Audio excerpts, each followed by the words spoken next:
Hey, Shalom, Shalom, Shalom, Shalom. First and foremost, call halal Yahweh, Ba'ashem, Yahushua, Ba'ashem, Kodash. Once again, double honors go out to the apostles, bishops, and elders of Great Millstone, who deserve double honors. Salutations also go out to the Akim out there on the highways. All right, across four corners of the earth, pushing this truth, all honesty and sincerity, while trying to wake up the remaining hopefully elect. This is Naaman with the DC camp. And in this video, we're going to hear from Mr. Tim Wise, who a lot of you are already familiar with. If you're not, he's someone along the lines of Jane Elliott. You know, going around telling Edomites how they fucked up, more or less, all right, and the wickedness that they've done. But anyway, this is another Nanya Sam video. I just like her videos where she addresses situations like this, and she brings out how these so-called white people, these Edomites, they're losing sleep.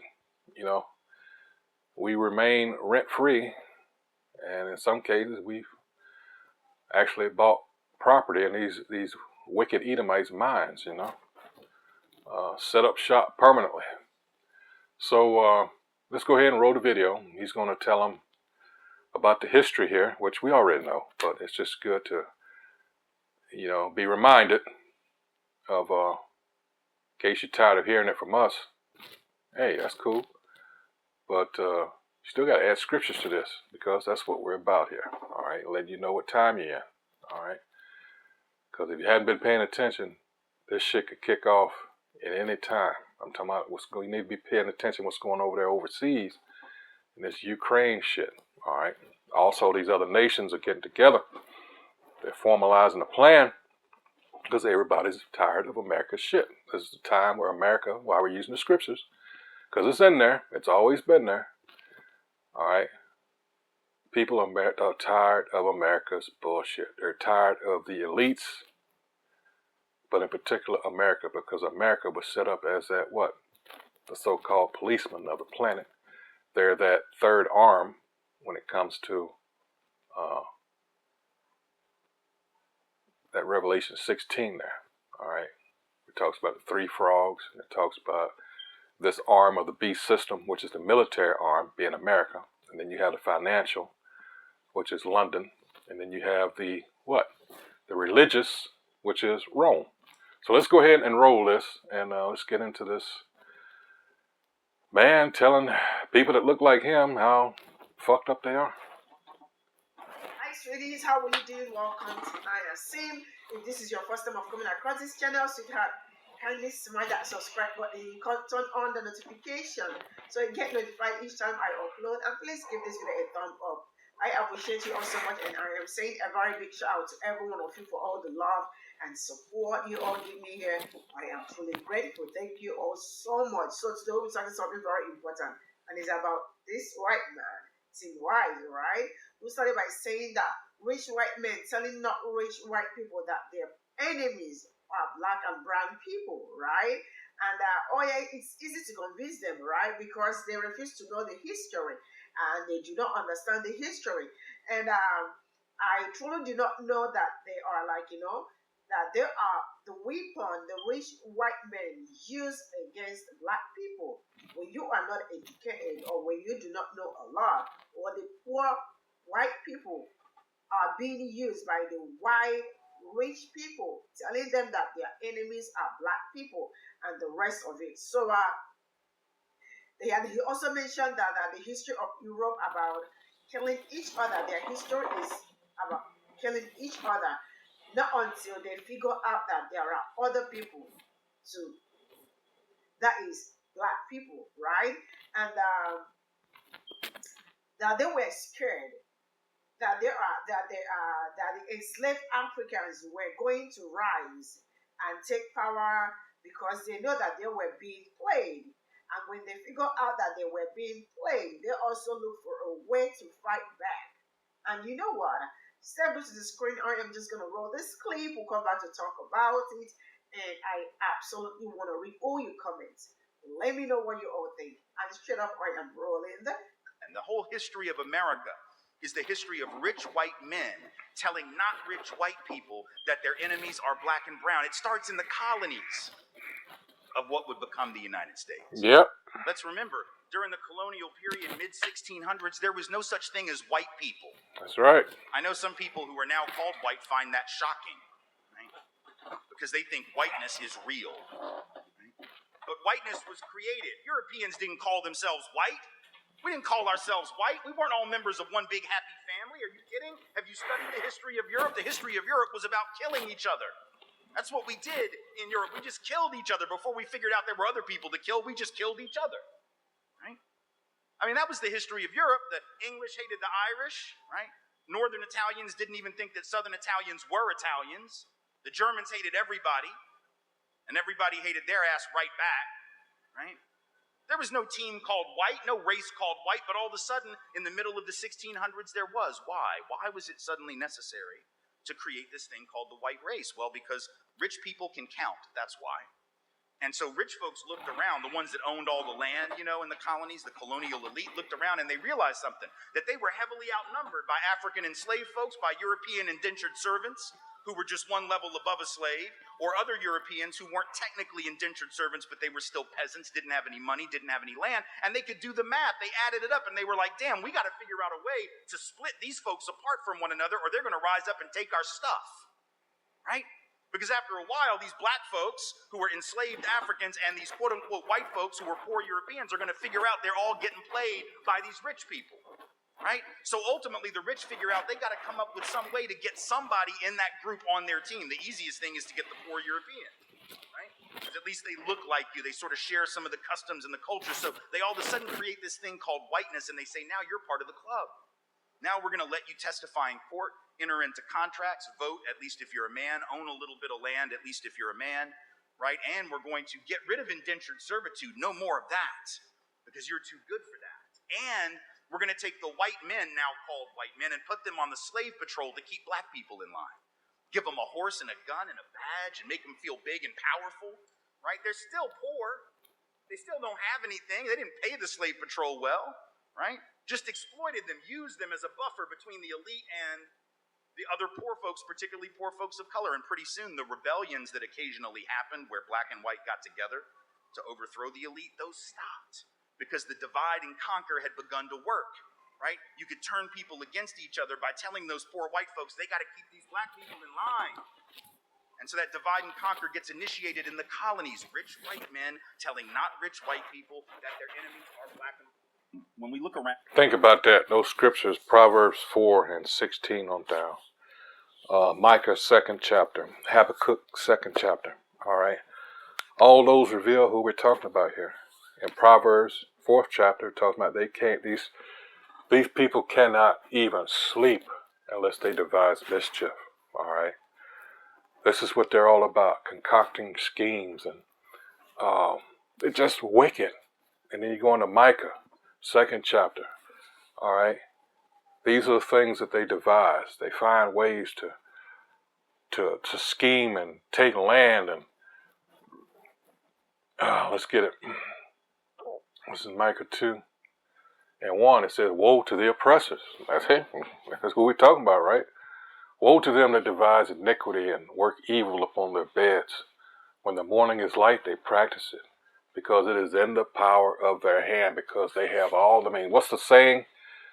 You're dealing, especially now, because the time period that he's talking about here, all right, this was the beginnings of them acquiring the wealth through what? Guess, off of our misery, off of our labor, our blood, sweat, and tears. All right, and they had used others of their people who were poor, that had the luxury of at least looking like them, all right, to subdue and oppress us, right? So now, many decades, a couple of centuries later, they've amassed all this wealth. And guess what? When money is no longer the objective, guess what? Guess what it's about then? It's the raw, naked power over a human being. So now we're at the point where those that did all the dirty work for the elites and we're talking about mainly the poor of them. Well, we can say certainly the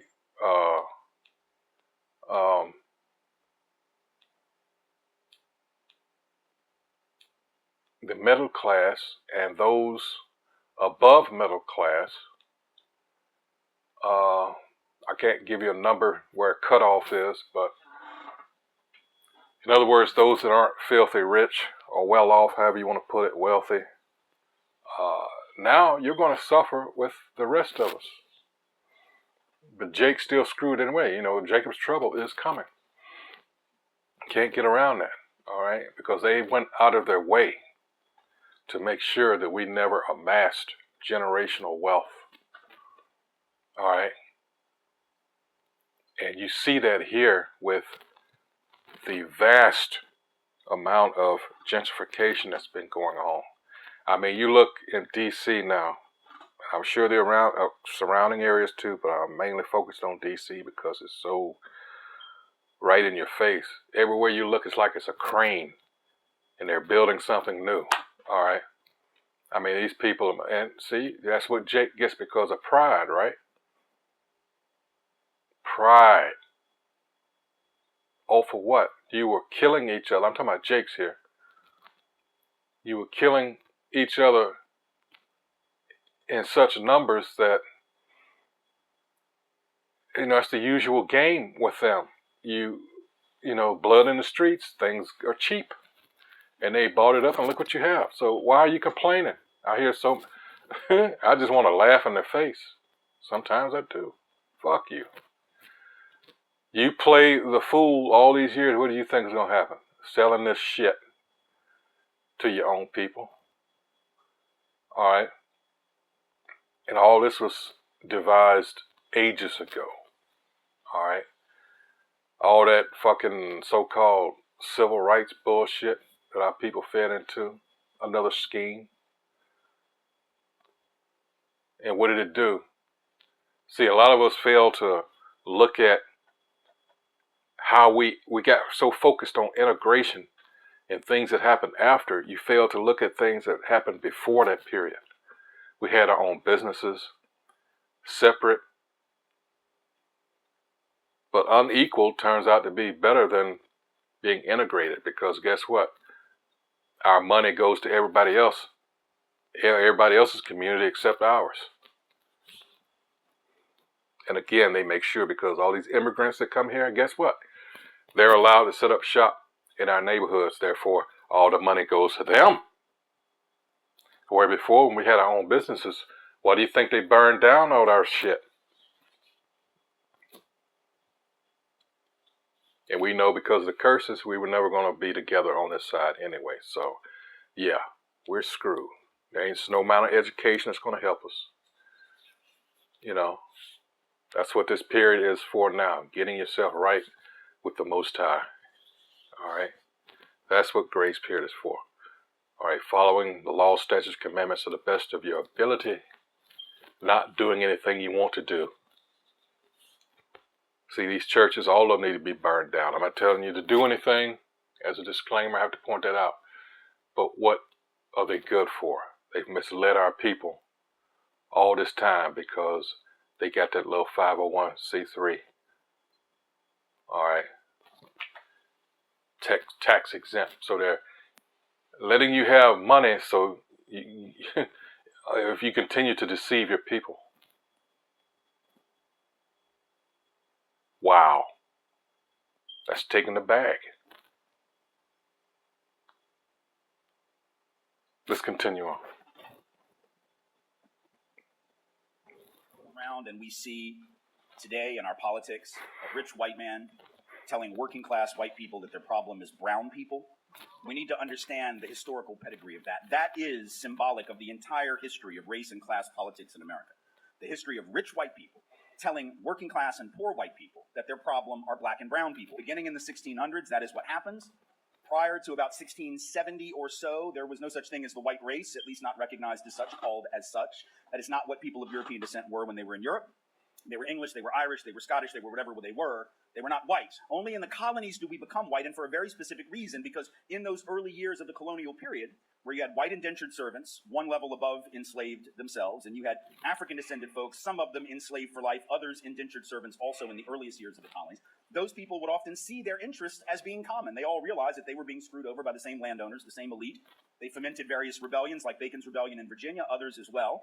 And as a result, the elite in the colonies realized that they had to figure out a way to get the other folks from Europe on their teams. They created this mentality that said, you're now a member of the white race, you're on our team, you're wearing our uniform. Now you're at the end of the bench, you may not get in the game, but you're on our team, you see. So then they start putting white folks, now called, on the slave patrols, right? Didn't really give them any land or any real power, except the power to control people of color, which is why folks of color say, and they are right, that modern policing traces to the system of slave patrols and slavery, and we have to be clear on that, because that's the history. Right? Whiteness was created to divide and conquer, to create the notion that even though you might not have much, at least you're not black, at least you're not indigenous, at least you're not Mexican, at least you're not Chinese working on the railroads to build the transcontinental economy.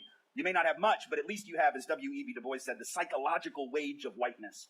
And it's a trick that was played during the Civil War era on my people in the South, right? Rich folk, landowners in the South telling poor white folks who didn't own anything that they got to go out and fight to preserve the rich man's property in human beings. Fascinating. Why would you do that? Why would I go fight for your property? Well, because you told me that if I don't, these slaves are going to take my job. No, fool, they got your job. That's the point. If you got to charge $1 a day and you can make them work for free because you own them, guess who got the gig, Jack? Not you. When in fact, the system of enslavement was in the long run against the class interest of working class white folks, but they got suckered. Same thing happened in the union movement. You had white labor union folks who didn't want black and brown bodies in their union because it would reduce the professionalism of the craft. No, fool, it'll double the size of your union.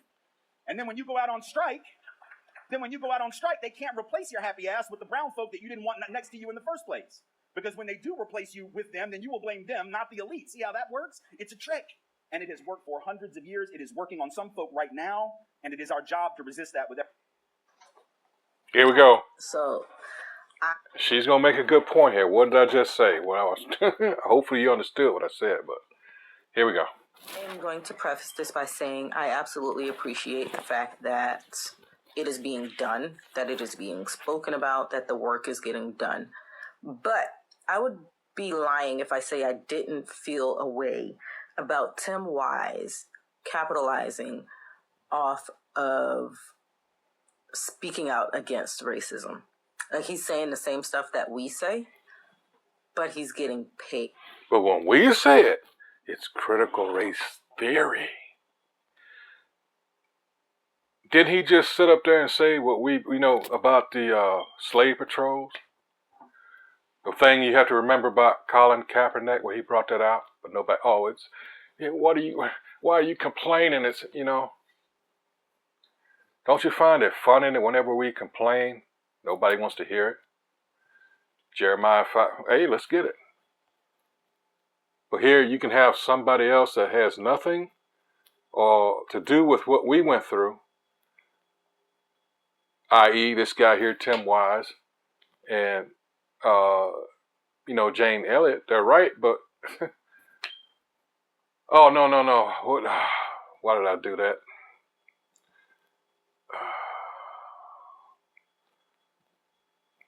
Excuse me. This is Jeremiah 15:5. It says, "For who shall have pity upon thee, O Jerusalem?" Keep in mind, Jerusalem is a people before it's a place. "Or who shall bemoan thee? Or who shall go aside to ask how thou doest?" The answer, of course, is resounding: no one, because no one gives a fuck when we say something.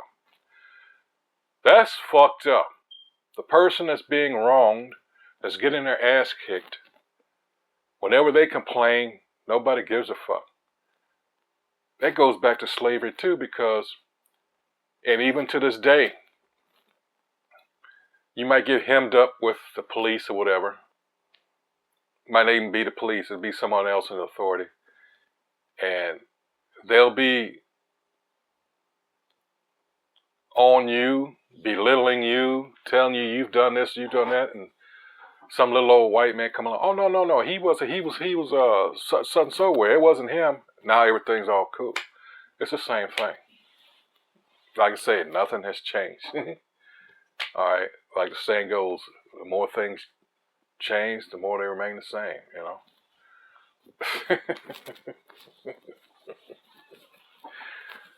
Wow. So someone else has to tell people of our plight, and now they want to listen to it. That's hatred. That's fucking hatred. That's also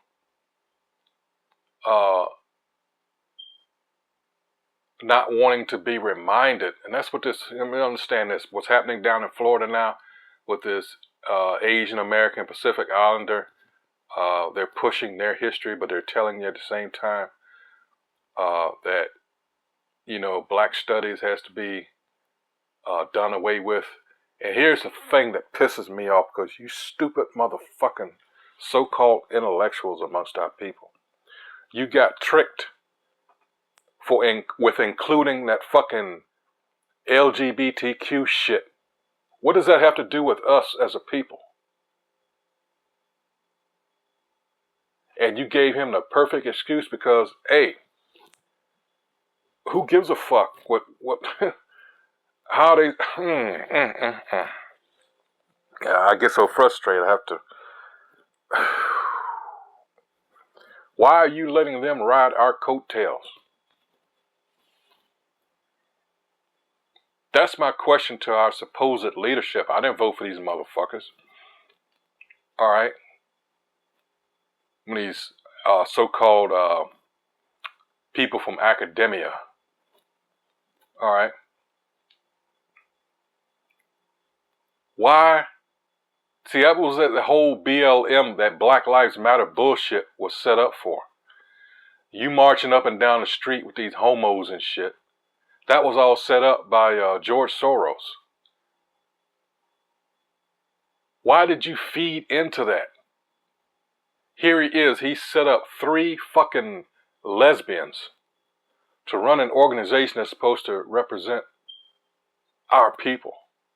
And you never caught on. It was in their charter that they removed that one item in their charter that said they were against the family that was headed by the man, you know, your typical nuclear family, the man, the woman, and the children. They wanted the patriarchy, in other words, the man, removed.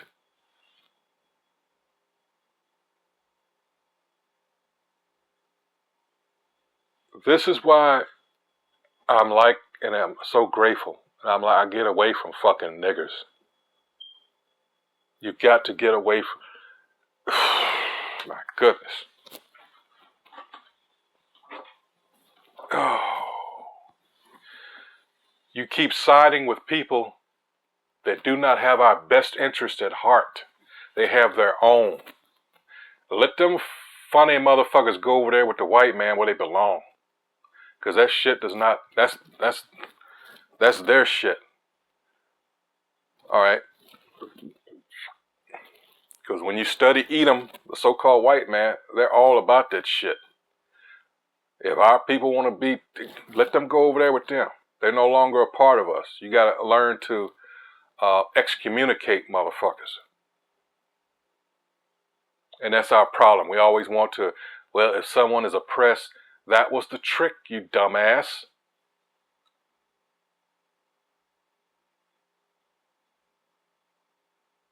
And now you've made it like this whole movement. The trick, once they got that shit in the rap industry, was to turn motherfuckers even into gangster rap. Why? Because we had simple people amongst us that said, oh, that's them, let them do their thing, it doesn't bother us. Well, fool, look what's going on now. Because you took that attitude, and this is a whole nother video, but you know, hey, I'm on the roll. Look what's happening now. That's why we try to educate our people as to who they really are. And when you find that out, you find out, hey, you gotta fuck this world. Hey, cause, and you gotta separate yourself from these fools out here. Cause they wicked. They wanna be with these other nations, you know, primarily the so-called white man. They made him their God. But don't you do it. Stay in these scriptures, stay in his word, all right, and pray, all right, that this, hey, that this shit kicks off, this World War III kicks off, fuck this place. It needs to be destroyed. All right. Let's go ahead and hear what she says, and then I'll wrap it up. Aid by the same people who don't want to hear us say it. I'm gonna have to research if he's actually giving back. Like, I don't know much about what he does with his money, but I just feel a way. Could be wrong about whether he's actually getting rich off of it, but I don't see him not getting rich off of it. I'm gonna go research. Y'all know I don't like to be wrong.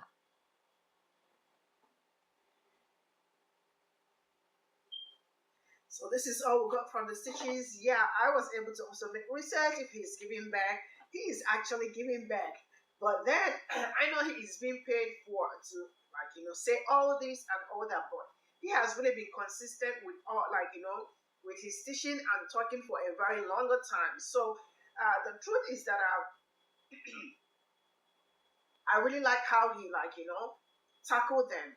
He speaks the truth, and it's always like wide open and the rest of it. So that I always enjoy each time I watch him and the rest of it. So this is where I'm going to draw the curtain. I absolutely want to read your comments.